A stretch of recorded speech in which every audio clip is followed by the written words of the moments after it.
शांतिपूर्ण और निष्पक्ष चुनाव कराने की जिम्मेदारी के तहत पुलिस एक्शन में है, लेकिन भागलपुर की मुजाहिदपुर पुलिस ने कार्रवाई के तहत 2 मुर्दे और एक युवक पर एक्शन लिया।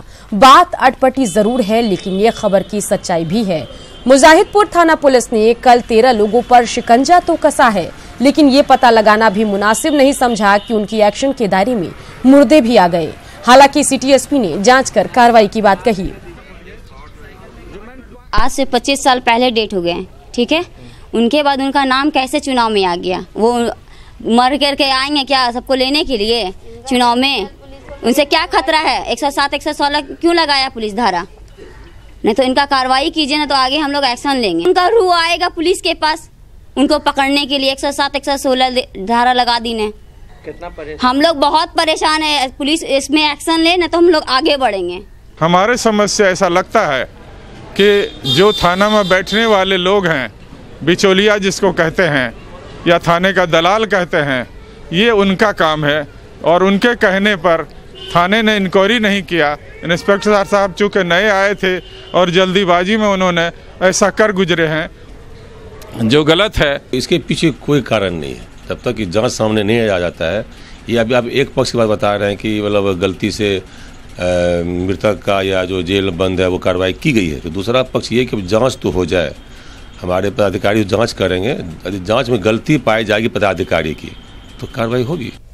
मोतिहारी में दहेज की खातिर 2 बच्चों की मां की हत्या कर दी गई। बेटी की हत्या से आक्रोशित परिजन के साथ ही ग्रामीणों ने मोतिहारी सदर अस्पताल में भी जमकर हंगामा किया। साथ ही आरोपी पति के पिता के साथ धक्का मुक्की भी की गई। मृत महिला के परिजनों का आरोप है कि शादी के बाद लगातार पति दहेज की मांग करता रहा। होली से 1 दिन पहले भी दहेज को लेकर उसके साथ मारपीट की गई, जिसके बाद उसे अस्पताल में भर्ती कराया गया, जहां उसकी मौत हो गई। आरोपी ससुर को पुलिस अपने साथ ले गई है। दहेज के लिए मारता था, बार-बार पैसा की डिमांड करता था। वो बार-बार पैसा की डिमांड करता था। दहेज के लिए चाहिए, बार-बार पैसा डिमांड करता था। कितना दहेज? एक बार तो मकान बना था 1 लाख रुपए मांगा।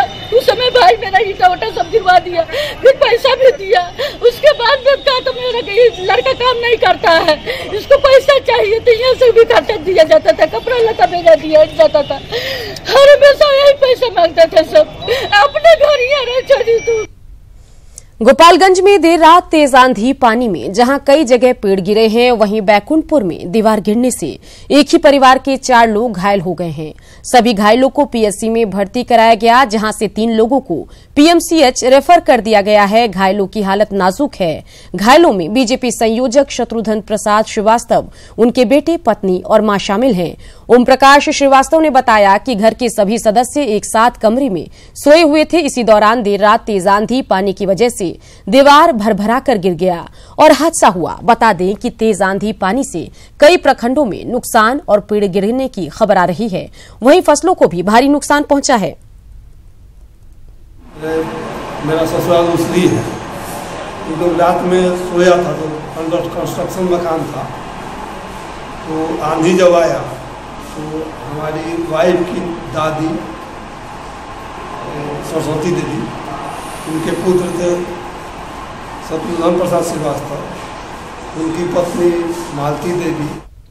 किसी भी काम के प्रति सच्ची लगन हो और कुछ करने का जज्बा और जुनून हो तो सफलता दौड़ी चली आती है, और इसका ताजा उदाहरण है गोपालगंज की दुर्गा शक्ति, जिन्होंने अपनी दृढ़ इच्छा शक्ति से डीएसपी बनने के सपने को साकार कर दिखाया।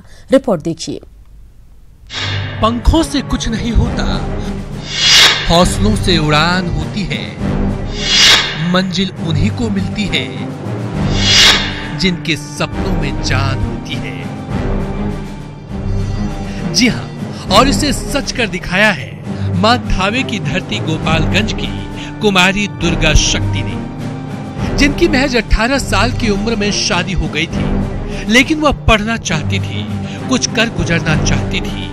ऐसे में दुर्गा शक्ति को पति का साथ मिला और घरेलू काम और अपने इकलौते बेटे की जिम्मेदारी को बखूबी निभाते हुए दुर्गा शक्ति ने पीसीएस की तैयारी शुरू की और शादी के 17 साल बाद डीएसपी बनने के सपने को साकार कर दिखाया।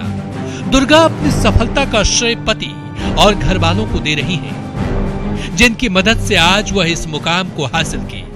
आज के वर्तमान संदर्भ में देखा जाए तो जहां महिलाओं के ऊपर शादी होती है तो एक तो पेरेंट्स भी पढ़ाने में हिचकते हैं कि नहीं लड़की है शादी करनी है, और ससुराल जाती है तो बहुत तरह के घरेलू हिंसा, डोमेस्टिक वायलेंस उनके साथ किया जाता है, काफ़ी टॉर्चर किया जाता है, दहेज के लिए प्रताड़ित किया जाता है। ऐसे सिचुएशन में मेरे हस्बैंड ने इतना कोऑपरेट किया और मुझे पढ़ने को प्रोत्साहित किया और मुझे सिविल सेवा की गरिमा को बताया और मुझे लोक सेवक के बारे में बताया और सिविल सेवा के लिए प्रोत्साहित किया और मुझे डीएसपी बनाया है। दुर्गा डीएसपी बनकर महिलाओं के खिलाफ हो रहे घरेलू हिंसा और भेदभाव के खिलाफ लड़ना चाहती है। दुर्गा शक्ति के बेटे को अपनी मां की सफलता पर गर्व है और वो भी IAS बनना चाहता है। वहीं दुर्गा के पिता लोगों से अपील कर रहे हैं कि बेटी और बेटों में कोई फर्क नहीं करे। तो महिलाओं के हिंसा की बात आजकल हमेशा अखबारों में छपती है, मीडिया में आती है, और ऐसे में मुझे लगता है कि खास तौर से जो पुरुष हम लोग के यहाँ है, सरकार की तरफ से बहुत तरह के प्रयास किए जा रहे हैं। पुरुष को चाहिए कि महिलाओं को उस लायक बना दे कि वो महिला और पुरुष का जो भेदभाव है उसका स्तर निम्न से निम्नतर हो जाए। खत्म करने की बात मैं नहीं कर रहा हूँ सर। मेरी मम्मी डीएसपी बनी है, इस पर मुझे अत्यंत प्रसन्नता है। मैं इतना खुश हूँ कि मैं आपको नहीं बता सकता, और इस पल के बारे में मैंने आज तक कभी नहीं सोचा। बहुत हमको खुशी है और मेरे समाज में, मेरे परिवार में बहुत खुशी है। क्या मैसेज देना चाहेंगे समाज में? जो हर परिवार इस तरह से अपने अपने बच्चे और बच्चियों में कोई अंतर मत समझे। कुमारी दुर्गा शक्ति ने अपनी मेहनत और लगन से यह साबित कर दिया कि कोई भी लक्ष्य असंभव नहीं है, बस दृढ़ इच्छा शक्ति होनी चाहिए। दुर्गा शक्ति ने समाज और महिलाओं को एक नई दिशा, एक नई उम्मीद दिखाई है। मुकेश कुमार, न्यूज़ 18, गोपालगंज।